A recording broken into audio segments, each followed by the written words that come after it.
Hello everyone, I am Irshad sir. SCA family में आपका welcome करता हूँ बेटा। आज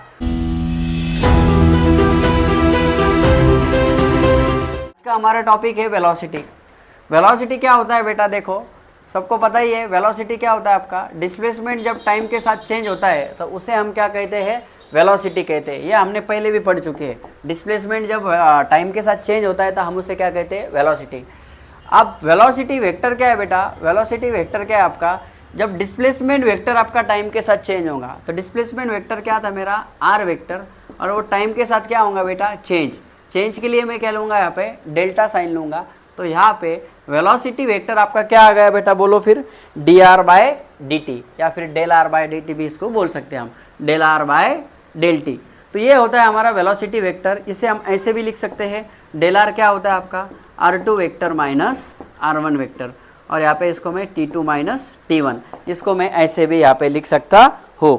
ठीक है बेटा, इसमें किसी को कोई टेंशन नहीं होनी चाहिए। वेलोसिटी तो एक बेसिक कंसेप्ट है, 1D अगर नहीं देखा है तो फिर ज़्यादा कुछ समझ में नहीं आएगा। तो यहाँ से फिर हम पढ़ते हैं पहले आपका एवरेज वेलोसिटी। तो एवरेज वेलोसिटी आता है आपका V bar is equal to del r bar upon del t. मतलब जो आपका डिस्प्लेसमेंट वेक्टर है टाइम के साथ चेंज होता है उसे हम क्या कहते हैं? Average velocity. तो ये आ गया आपका एवरेज वेलोसिटी। इसे लिखने का और एक तरीका है जो मैं आपको अभी बता चुका हूँ। V average is equal to del r को मैंने लिखा है R2 vector minus R1 vector upon T2 minus T1। इसको लिखने का और एक तरीका होता है बेटा, वी एवरेज। अभी R क्या होता है आपका? मैंने आपको बताया था R2 या फिर जो R1 है ये आपका पोजीशन वेक्टर होता है। तो पोजीशन वेक्टर लिखने का तरीका फर्स्ट लेक्चर में मैंने आपको बताया था, x i cap plus Y J cap. ठीक है, अगर 1 की बात करेंगे तो यहाँ पे 1 1 आ जाएगा, और 2 की बात करेंगे तो यहाँ पे 2 2 आ जाएगा। तो सबको पता है जब हम R2 माइनस R1 की बात करते हैं तो ये बन जाता है x2 minus x1 i cap plus y2 minus y1 j cap, कुछ ऐसा बन जाता है। तो जब हम इसको यहाँ पे प्लेस करते हैं बेटा तो V एवरेज आपका बन जाएगा, R2 के जगह पे आ जाएगा x2 minus x1 i cap plus y2 minus y1 j cap. ये R2 माइनस R1 की वैल्यू हमने यहाँ पे प्लेस की है। ठीक है, अब अपाउंड यहाँ पे आपका क्या है बेटा? T2 minus T1। ठीक है, यहाँ तक किसी कोई दिक्कत नहीं होनी चाहिए। फिर V एवरेज आपका बनेगा, इसको मैं डेल x बोल सकता हूँ, ओके, और ये आई कैप इसको मैं डेल वाई बोल सकता हूँ, ये आपका जे कैप, और ये टाइम मैं दोनों को भी सेपरेटली भी दे सकता हूँ। ठीक है, तो कुछ ये अब बन जाएगा आपका वी एवरेज। तो ये आपका चेंज वेलोसिटी एक्स डायरेक्शन में है तो मैं इसको v x i cap, okay, और इसको मैं वी वाई जे कैप, और यहाँ पे मैं ऐसा डेल भी लगा सकता हूँ। तो ये बन गया मेरा average velocity, del v x upon del v y. ये एवरेज वेलोसिटी का अगर मुझे मैग्नीट्यूड निकालना है तो मैं स्क्वायर रूट में कर सकता हूँ del v x square plus del v y square, और अगर डायरेक्शन की बात करेंगे तो ये आ जाएगा v y upon v x, या फिर del v x v y upon del v x, sorry. ठीक है, वैसे तो ये सारे फॉर्मूले हैं, ये पहले से ही बच्चों को पता होते हैं, लेकिन मैं इसको डिराइव भी करवा रहा हूँ। लेकिन आपको ये समझ में अगर नहीं आ रहा है तो कहीं ना कहीं आपका वेक्टर वीक है, वन डायमेंशन वीक है, क्योंकि उसमें ये चीज़ों का बेस सब हो चुका है। तो वो चीज़ें भी आपको समझनी है। इसको एक बार लिख लीजिए, हम इसके ऊपर एक क्वेश्चन करेंगे। फिर देखो, एक क्वेश्चन दिया है, उसकी तरफ ध्यान दो आप। एग्जाम्पल लेंगे हम, क्या दिया है देखो, a particle moves in a x y plane from position दिया है 1,2 से लेके 3,4। Okay, no problem. ये पोजीशन दिया है हमें यहाँ पे, ठीक है, इन 2 सेकेंड, और टाइम दिया है आपको 2 second. Okay, no problem. Find the magnitude and direction of average velocity. देखो, वैसा तो हमारे पास शॉर्टकट भी होता है, लेकिन मैं इसको पूरा डिटेल में आपको समझाता हूँ। देखो, यहाँ से R1 वेक्टर बन जाएगा। R1 क्या होता है आपका? x1 i cap plus y1 j cap.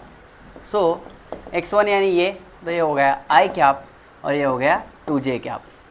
R2 vector आपका बन जाएगा x2 आई कैप प्लस y2 जे कैप। R2 वेक्टर आपका बन जाएगा x2 कितना है? 3 आई कैप प्लस 4j कैप। अब हम बात करेंगे R2 माइनस R1 वेक्टर की, जो कि होता है आपका डेल R। तो R2 कितना है 3i plus 4j minus bracket में आएगा i cap plus 2j cap. तो अब मैं इसको लिखूंगा del R equal to 3i plus 4j, 3i plus 4j minus से मल्टीप्लाई करूंगा तो ये हो जाएगा माइनस माइनस, ठीक है। So del R equal to 3i minus i, ये हो जाएगा 2i और ये हो जाएगा 2j। तो डेल R बन गया मेरा, क्या बन गया 2i प्लस 2j। और t हमें कितना दिया है बताओ 2 सेकेंड। तो अभी v एवरेज का मैंने आपको डायरेक्ट फार्मूला बताया del R by del t, ठीक है। तो ये हो गया 2i प्लस 2j अपॉन 2, तो ये हो गया v average is equal to i plus j। 2 क्या हो गया आपका कैंसल। यहाँ से अगर मैग्नीट्यूड फाइंड करना है तो हम मॉड के अंदर निकालेंगे i का कोएफिशिएंट का स्क्वायर प्लस j का कोएफिशिएंट का स्क्वायर, तो ये आ जाएगा √2 मीटर पर सेकेंड। अब बात करेंगे हम डायरेक्शन की, तो सबको पता है tan थीटा होता है आपका vy बाय vx। तो vy आपका आ जाएगा, कितना आ जाएगा vy देखो 1 और बाय 1, तो tan theta is equal to आ जाएगा 1, तो tan 45 होता है 1, तो थीटा कितना आ जाएगा 45। ठीक है बेटा, इसमें किसी को कोई दिक्कत? अभी मैंने शॉर्टकट्स में नहीं, पूरा डिटेल में इसको समझाया है, तो इसको अच्छे से लिखना है आपको। नेक्स्ट हम कंसेप्ट स्टार्ट करते हैं बेटा इंस्टेंटेनियस वेलोसिटी। कौन सा velocity? Instantaneous velocity. Instantaneous velocity क्या होती है बेटा? अब ये चीज़ें पहले पढ़ चुके हैं, सिर्फ थोड़ा रिकैप कर रहे हैं, 2D में इसको पढ़ रहे हैं। इंस्टेंटेनियस वेलोसिटी मतलब velocity of particle at given instant, velocity of particle at given instant, at given instant मतलब कोई पर्टिकुलर इंस्टेंट की हम बात करते हैं, t इज इक्वल टू 0। इसमें टाइम जो होता है बेटा बहुत ही मिनिमम होता है। जब किसी गाड़ी को हम ओवरटेक करते हैं तो ओवरटेक के समय हमारी जो स्पीड होती है, जो वेलोसिटी होती है, वो बहुत ज़्यादा होती है, बहुत ज़्यादा होती है। तो जब गाड़ी किसी को ओवरटेक करते हैं हम, तो कम से कम समय में हमें ओवरटेक करना होता है, तो वेलोसिटी को ज़्यादा रखना होता है। उस केस में हम टाइम को 0 मानते हैं या फिर कम से कम मानते हैं। तो ये जो वेलोसिटी होता है ये आपका इंस्टेंटेनियस वेलोसिटी होता है। तो इसको हम सॉल्व करने का तरीका ऐसा होता है, limit t tends to 0, velocity यानी क्या होता है del R by del t। तो इसे अगर थोड़ा सा मैथ आपको पता है तो हम ऐसा भी लिख सकते हैं dr बाय dt। मतलब r जो है और t जो है, इनका दोनों का वैल्यू कैसा है, बहुत ही कम है बेटा। dt मतलब मिनिमम वैल्यू ऑफ t, और dr यानी जब आप ओवरटेक करते हैं तो वो थोड़ा ही डिस्टेंस आप ट्रैवल करते हैं। एक गाड़ी है उसका आगे जाना है, तो वो जो थोड़ा सा डिस्टेंस या डिस्प्लेसमेंट है वो हम जो करते हैं वो होता है आपका इंस्टेंटेनियस वेलोसिटी। ठीक है बेटा, ओके। अब इसको हम कैसे लिख सकते हैं? और v is equal to d r को हम कैसे लिखते हैं जनरली, dx प्लस dy। ये d तो नया आया, r को हम कैसा लिखते थे, इस पे वेक्टर होता था, तो x वेक्टर यहाँ पे i कैप, y वेक्टर यहाँ पे j कैप। तो dr वेक्टर आ गया आपका dx i cap plus dy j cap. तो यहाँ से हम यहाँ पे प्लेस करेंगे dr की वैल्यू, तो dx i cap plus dy j cap, और नीचे आ जाएगा आपका dt ये यहाँ पे। तो यहाँ से हम इसको लिखेंगे dx by dt i cap plus dy by dt j cap. तो ये बन जाएगा आपका कुछ ऐसे, dx बाई dt क्या होता है vx, x डायरेक्शन का वेलोसिटी और y डायरेक्शन का वेलोसिटी। तो ये कुछ इस तरह से भी मैं उसको लिख सकता हूँ। ये बन गया आपका इंस्टेंटेनियस वेलोसिटी। इसकी भी अगर डायरेक्शन फाइंड करना है तो इसको मैं vy बाय vx, या फिर यहाँ से इसको tan inverse of vy by vx, कुछ ऐसे भी मैं इसको लिख सकता हूँ। तो इंस्टेंटेनियस वेलोसिटी 1D में भी डिटेल में हुआ है, ये थोड़ा सा 2D में हम समझ रहे हैं, बस इसको x और y डायरेक्शन में इसको ले रहे। बाकी पुराना कंसेप्ट जो है वही कंसेप्ट है, बाकी इसमें मैंने कुछ आपको नया बताया नहीं है। थोड़ा सा डेरिवेटिव वगैरह आपको इसमें आना चाहिए, नहीं तो फिर आपको कुछ भी समझ में आने वाला नहीं है। ठीक है, चलिए इतना लिख लो फिर अभी। ओके, क्या है देखो, पोजीशन वेक्टर ऑफ पार्टिकल दिया है आपको, r is equal to 2t i cap, okay, and 3t square j cap, no problem. पहला फाइंड करना है आपको v इंस्टेंटेनियस और दूसरा फाइंड करना है magnitude and direction of average velocity at t is equal to 2 second. Okay, t is equal to 2 second पे हमें वेलोसिटी फाइंड करना है, उसका मैग्नीट्यूड एंड डायरेक्शन। चलो ठीक है, कोई बात नहीं, पहले एक एक फाइंड करते हैं। v इंस्टेंटेनियस मैंने आपको अभी बताया क्या होता है, dr बाय dt। तो d by dt, r vector क्या है बताओ, 2t i cap plus 3t square j cap.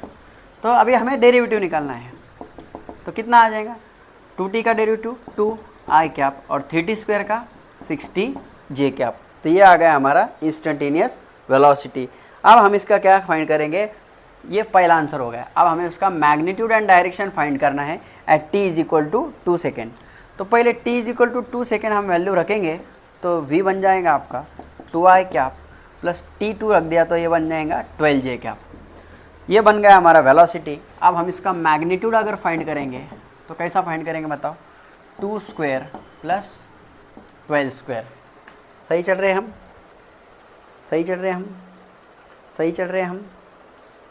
Okay, कुछ ऐसा किया है उन्होंने, थोड़ा सा गलती हो गया, देखो थोड़ा गड़बड़ हो गया, ज़्यादा नहीं। देखो यहाँ तक तो कोई टेंशन नहीं ना। अभी इसका मैग्नीट्यूड फाइंड करेंगे हम यहाँ पे, तो 2 का स्क्वायर 4 और 60 का स्क्वायर 36 t स्क्वायर।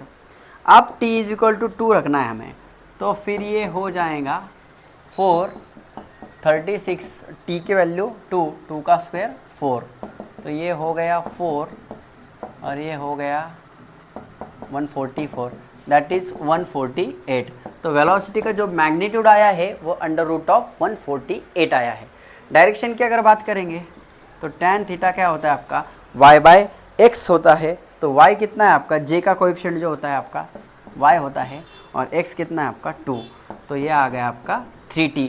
यहाँ पे हम t की वैल्यू प्लेस करेंगे तो फिर एक बार tan थीटा आ जाएगा कितना 6, यहाँ से थीटा आ जाएगा tan inverse of 6, that is the value of theta, जिसको हम बोलते हैं डायरेक्शंस। ओके, वो x एक्सिस के साथ कितना एंगल बना रहा है ये हम उसे कहते हैं। ठीक है, ये आज के लेक्चर है हमारा। आज के लेक्चर में मैंने आपको वेलोसिटी वेक्टर, और वेलोसिटी वेक्टर में मैंने आपको क्या बताया, आपका एवरेज वेलोसिटी और इंस्टेंटेनियस वेलोसिटी और उसके एक दो एग्जाम्पल।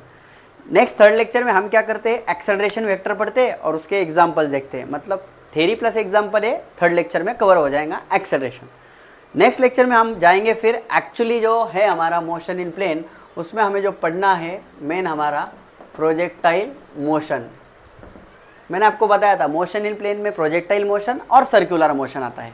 तो सर्कुलर मोशन हम बाद में पढ़ेंगे, पहले प्रोजेक्टाइल मोशन इस चैप्टर में हमें पढ़ना है। तो डिटेल प्रोजेक्टाइल मोशन में आपको पढ़ाने वाला हूँ, उस चैप्टर में डिटेल में हम पढ़ने वाले हैं और बहुत मज़ा करने वाले हैं। मैंने आपको बताया है, अभी हमारे लेक्चर रेगुलर फिर एक बार स्टार्ट हो चुके हैं, तो लेक्चर्स देखना आप स्टार्ट कर दीजिए, नोट्स बनाना आप स्टार्ट कर दीजिए और MCQ सॉल्व करना भी आप लोग स्टार्ट कर दीजिए, क्योंकि स्टडी करना आपको बहुत ही इंपॉर्टेंट है। रिजल्ट आओ ना आओ वो अलग बात है, लेकिन पढ़ाई करने से कभी भी नुकसान नहीं होता है, फ़ायदा होता है। आगे चल के आपका नंबर लगे या ना लगे, लेकिन जब आगे हम कोई भी स्टडी करने वाले हैं, पढ़ाई करने वाले हैं, उसके लिए जो पढ़ाई अभी की है वो ज़रूरी होती है। आप स्ट्रॉन्ग बनते हो, रिजल्ट्स के लिए हर एक चीज़ करना ज़रूरी नहीं है, खुद को डेवलप करने के लिए, खुद का नॉलेज बढ़ाने के लिए पढ़ाई करना हमेशा ज़रूरी है। तो आई होप सब लोग पढ़ाई करेंगे और हमारे चैनल को भी थोड़ा सा ग्रो करेंगे। Have a nice day, thank you बेटा।